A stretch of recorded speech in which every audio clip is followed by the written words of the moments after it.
ശക്തമായ രാഷ്ട്രീയ വിമർശനം ഉയർത്തിക്കൊണ്ട് കണ്ണൂരിൽ എൻഡിഎയുടെ തെരഞ്ഞെടുപ്പ് കൺവെൻഷൻ. ശബരിമല സ്വർണ്ണക്കൊള്ളയും വികസനവും ഒരുപോലെ ചർച്ച ചെയ്തുകൊണ്ടായിരുന്നു എൻഡിഎയുടെ നേതൃത്വത്തിൽ കണ്ണൂരിലും തലശ്ശേരിയിലും തെരഞ്ഞെടുപ്പ് കൺവെൻഷൻ സംഘടിപ്പിച്ചത്. ബിജെപി സംസ്ഥാന അധ്യക്ഷൻ രാജീവ് ചന്ദ്രശേഖർ ജില്ലയിലെ തെരഞ്ഞെടുപ്പ് കൺവെൻഷനുകൾ ഉദ്ഘാടനം ചെയ്തു.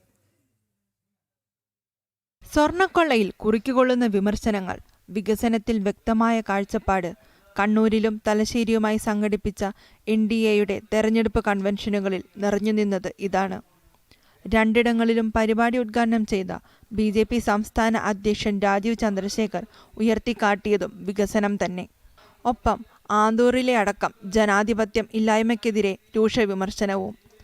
ഭീഷണിപ്പെടുത്തി തെരഞ്ഞെടുപ്പ് ജയിക്കാൻ CPM ശ്രമിക്കുന്നു, എല്ലാം ശരിയാകും എന്നതാണ് മുദ്രാവാക്യം.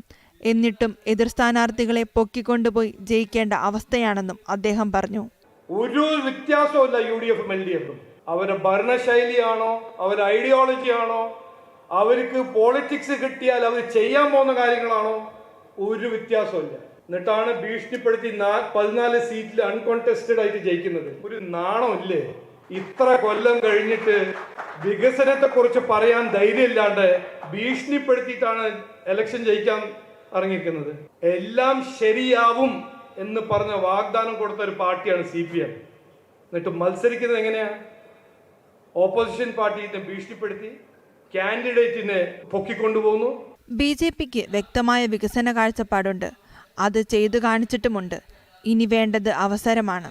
അവസരം തന്നാൽ അഴിമതിരഹിത ഭരണം 100% ഉറപ്പാണെന്നും അദ്ദേഹം വ്യക്തമാക്കി. ഞങ്ങൾക്കൊരു അവസരം തന്നാൽ ജനങ്ങളുടെ ജീവിതത്തിൽ വ്യത്യാസം കൊണ്ടുവരാൻ ആണ് ഞങ്ങളുടെ ലക്ഷ്യം, ഞങ്ങളുടെ താല്പര്യം, ഞങ്ങളുടെ ആഗ്രഹം. എല്ലാവർക്കും ഞാൻ ഒരിക്കൽ കൂടി പറയുന്നു, ഈ ഇലക്ഷൻ ജനങ്ങൾക്ക് മാറ്റം വേണമെന്ന് അവർ തീരുമാനിച്ചു. ഞങ്ങളെല്ലാവരും ഒരു അഭ്യർത്ഥന ഇതാണ്: ഒരു അവസരം തന്നാൽ നരേന്ദ്രമോദിജി ഞങ്ങളെ പഠിപ്പിച്ച വികസന രാഷ്ട്രം കാണിച്ചു തരാൻ ഞങ്ങൾക്കൊരു അവസരം തരണം. അത് ഞങ്ങൾ കാണിച്ചു തരും. BJP ഭരണത്തിലേറിയാൽ വീട്ടുപടിക്കൽ ഭരണമെത്തും എന്നും അദ്ദേഹം വ്യക്തമാക്കി. കണ്ണൂരിലും തലശ്ശേരിയിലുമായി നടന്ന തെരഞ്ഞെടുപ്പ് കൺവെൻഷനുകളിൽ നിരവധി പേരാണ് പങ്കെടുത്തത്. ജനം, കണ്ണൂർ.